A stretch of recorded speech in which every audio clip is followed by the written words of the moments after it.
Hello everybody, welcome back to the Quinn Films Behind the Scenes channel. Now you might have seen my latest short, The Perfect Day. If you haven't, the link will be down in the description. And I shot this film entirely by myself during quarantine. How? Well, I'm going to go through my entire process, from the idea all the way to post-production. And maybe, just maybe, you'll learn something. So back in January, I decided that I wanted to make a short film by myself. Now if you watch some of my earlier shorts, you know that that's how I practically started out with filmmaking. But this was going to be different. This wasn't going to be some short skit that I just make in a day. This was going to be something that I put a lot of effort into. It was going to be my spring project.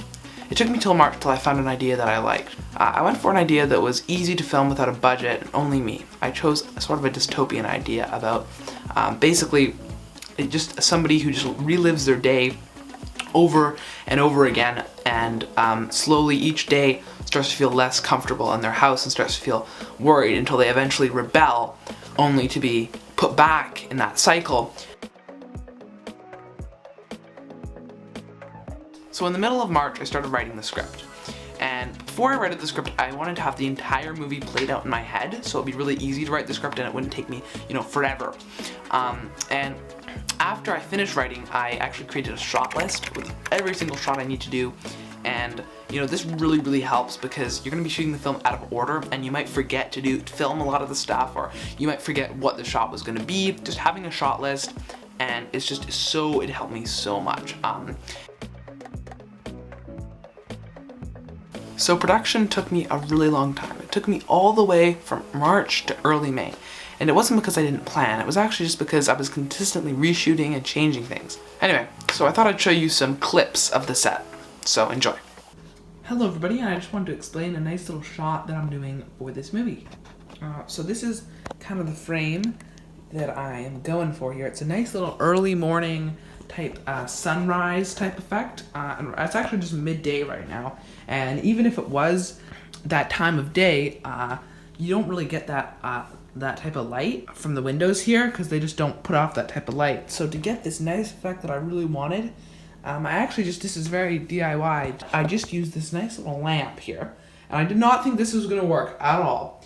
But this just goes to show how little lamps you have in your house can be actually really cool lighting pieces. I just shone this light down here and I actually made it bounce off this little white surface here because white does reflect light. And then if it wasn't bounced off against that surface, you could still get that effect, but it wouldn't be as strong. So we shove that there, and then when I walk by here, it really gets those nice little shadows on, and it really looks like it's the sunrise morning. And then when we turn the ISO down on this camera to a nice little frame here, it really gets that nice morning look.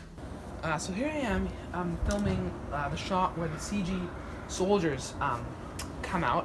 And so I'm actually doing it CG because I do not have any costumes, and I also want to make these robots. So I'm doing it in CG. I honestly don't know if this is going to work, but I'm basically just recording on a tripod, and then I can add the camera shake in later, just so we can get really, if we do it handheld, we might not be able to get that track solid. So I'm just shooting it on a tripod, then I can add motion later.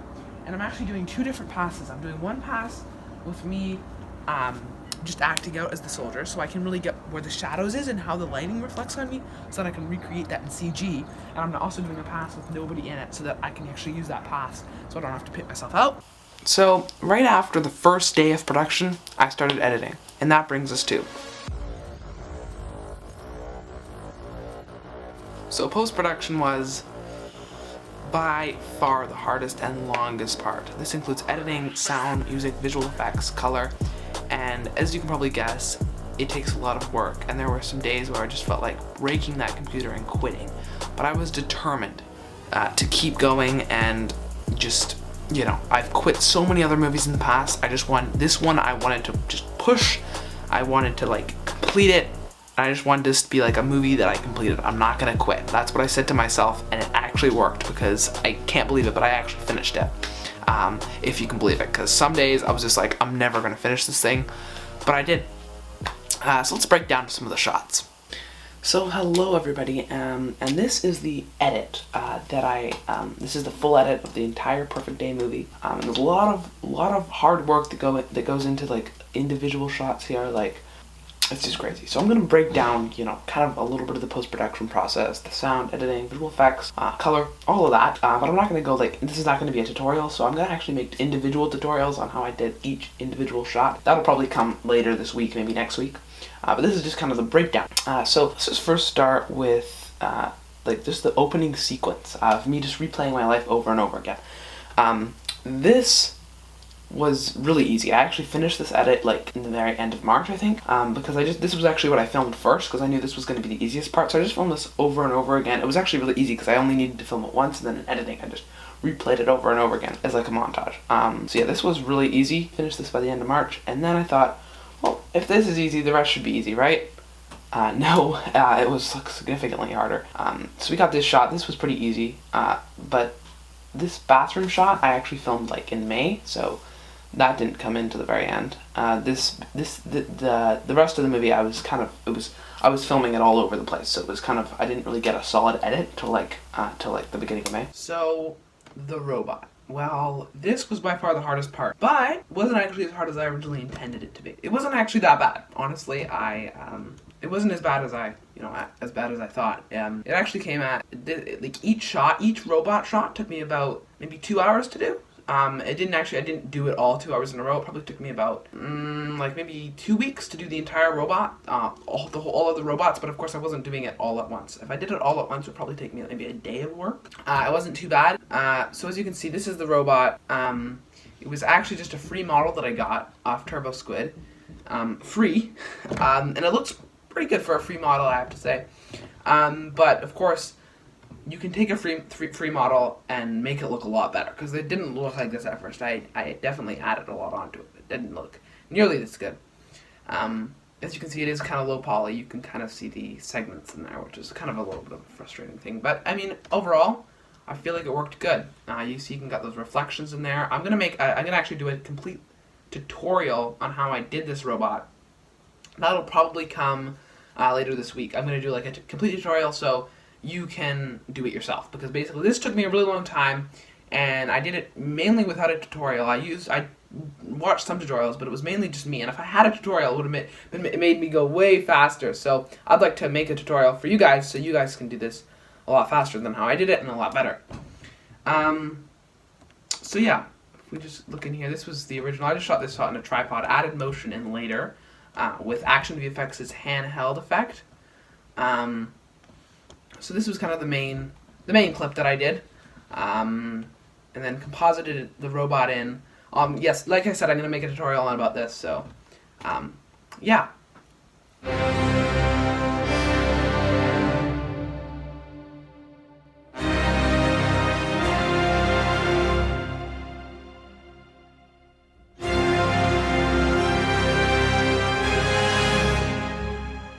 So color is another very, very important thing. A thing that's very overlooked, I feel like. And I did all my color in DaVinci Resolve. I've been using it for the past little while now. I love DaVinci. It handles color like nothing I've ever seen. So much better than Final Cut for coloring, and I really feel like more people should use DaVinci instead of their home editing software. Because it's just absolutely stunning what you can do in here. And this is just like, I did a very basic color grade. There's way more stuff you can do on here. I just kind of wanted to go through a little bit of the color. So for this little shot here, this is the final, and then this is before. And we really get to see, you know, the difference here. Like, this looks almost like you have a layer of cataracts on the camera, you know, like, it's like there's a white stuff covering it, and then you really get to open it up to what its full potential could be like. And I'd also recommend filming in a low picture profile, because then you can really adjust the color later, and shoot raw, not with JPEGs or like MP4s or whatever. So let's just recreate this effect really quickly. Again, this isn't a tutorial, but I mean, it can be, I guess. Okay, so the first thing you need to do is adjust the lift. And basically, you can just bring that down. That seems about good, because we want to make sure the blacks are, like, actually look like blacks. Like, before they look kind of like grayish or something, like a little bit too light. The next thing you can do is the gain. Normally I tend to bring that gain up a bit so the whites look like white, but you don't want to bring that up too much, otherwise it will be way too overexposed. And then the temp, that can go up to like 200. That really makes a difference.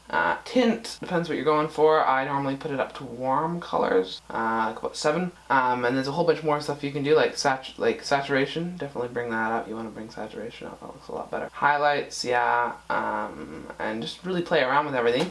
And as you can see, if we just Alt-S this, we can really see the difference between the two. So yeah, that's how quick it is to do a very simple color grade.